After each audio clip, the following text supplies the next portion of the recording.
So this is the 1999 Volvo v70r, and so let's go over specifications real quick.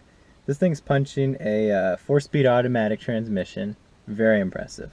It also has a 2.3 liter turbocharged engine. Now this car is packing a 2.3 liter inline 5-cylinder engine, which produces about 236 horsepower and 244 pound-feet of torque, which for a wagon of this year, 1999, is quite impressive. We got 20 valves on this car.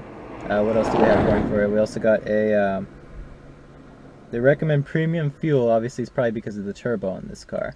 And we also got, you know, stainless steel exhaust standard, your 4-speed automatic, once again, very impressive. We also got pretty much, looking at the spec sheet, pretty much everything on this car is standard. 18 miles for city fuel economy, which sounds about right, and 19-gallon fuel capacity. What do I like about the interior? Well, it's very nicely styled. It's very simple. It's not tacky. I'm not going to call it tacky. It's never been really something. Volvo interiors have never been considered tacky or in bad taste. It may be a little bit minimalist. It's not like a lot of your Mercedes interiors that are very nicely, or you know, Audi interiors especially, that have very nice features, are very sculpted. This car is sculpted, but it's very minimalist, so it's not really feeling extremely upscale, but it definitely does not feel cheap. And I will hand it to Volvo for making their cars look, if not a little uncreative, definitely on the classy side. And they never really have veered into the zone of tacky. And I'm proud to say that, thank you Volvo for not taking the route of some of the other big automakers and kind of going into tacky territory. Alright, so let's take this guy for a short drive. So the first thing you notice when driving this car is that the throttle response is a little bit mushy. It's not quite immediate on this car. You'll give it gas and there is that significant delay. I wouldn't call it really a problem when driving, but it's definitely something to look for. Some people may not really like that. But overall, the throttle is definitely more on the sporty side. It's quite responsive. It's never a problem, and it never feels slow. It just feels like it could be faster. Another thing you want to talk about is the brakes on this car. The brake pedal, although the brakes on this car stock are pretty solid, you will stop. There's a little too much travel for my taste. I don't like the fact that the brakes on this car really, you have to, there's a little bit of like play, like you have to really push in quite a bit for it to start gripping hard. And I would prefer that this car had the brakes really, you know, grip right away at the very top of the pedal. That would have been something I would have enjoyed a lot more.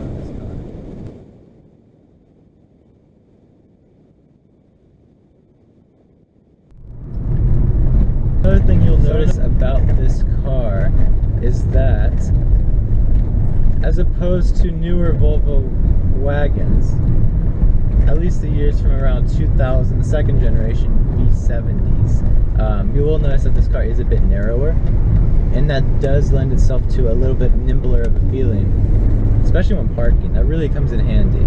Now see, the other thing you'll notice is when you take turns, we're going to take a turn right now, this car handles actually amazing for really what it is. Suspension's very stiff, so that's kind of hell. It's kind of not a nice thing. You hit potholes. You'll probably see in the video in a few seconds when we hit some potholes that the suspension really is not very forgiving.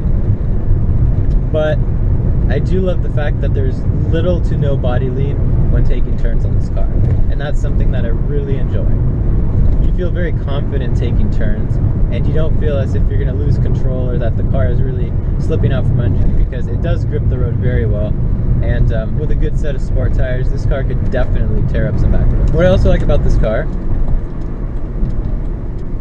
is that being an all-wheel drive, when it's raining, it's obviously not raining right now, but being an all-wheel drive, it's very nice that this car can pick up right away from the bat, from the get-go, and really grip the road, is what I'm trying to say. So when it's raining really hard, I had this thing front wheel drive for a while because the drive shaft in the back went out, drive shaft power in the rear wheels, and since it's a mechanical all-wheel drive system, you can technically do that. You can take off the rear drive shaft and run it as just a front wheel drive.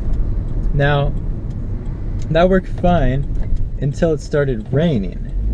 And once it started raining, there was literally no grip on this car. It would be actually kind of scary because you would have traction control on still and it would do nothing, which is fine, it's fun. But on the same note, when you're trying to pull out in traffic and all that happens is your front wheels spin and spin and spin and spin and spin, you got yourself a little problem. So, let's see. The other thing that's great about this car, visibility is absolutely amazing. So if you look around, there's still, you know, large windows on this car. It's not tinted. I never had it tinted. And the A pillars, B pillars, C pillars, whatever, they're all pretty much just, they're very small. They're very minimalist. And I think this was before they enacted a lot of the new safety requirements, in where you're gonna have these gigantic A pillars right here in the front now, which really get in the way of visibility, because like when you're trying to take a turn, like a right turn, and there's someone there on the crosswalk, it's very difficult to see when you're taking that turn because you have this gigantic A pillar right in your face, and that's never a fun thing to do. And this car pretty much avoids all those problems. So what's one thing I love about this car also is that when you're in stuck and go traffic, it's an automatic. Good old automatic. However, I will say that that's about the only good thing about having the automatic transmission. It really does reduce the possible fun you can have with this car not being able to manually shift. And there is no manual shift mode in this car, that being introduced in the newer models 2001. So that is kind of a bummer. The year 2000 did come out with, that is kind of a bummer. The year 2000 did come out with a 5-speed automatic, which probably solves a little of the low-end power issues, but it's still, you know, standard automatic, nothing really fancy. Now, when you're on tighter, windy roads, you will definitely experience the understeer problem though, and it is quite an issue. If you're not used to driving this car, it'd be quite easy to really not make a turn completely because you underestimate how much you need to turn the wheel really to get this car to go. So overall, would I buy it again? Yes, definitely. And as always, stay classy, San Diego. I'm not from San Diego. I'm definitely not from San Diego.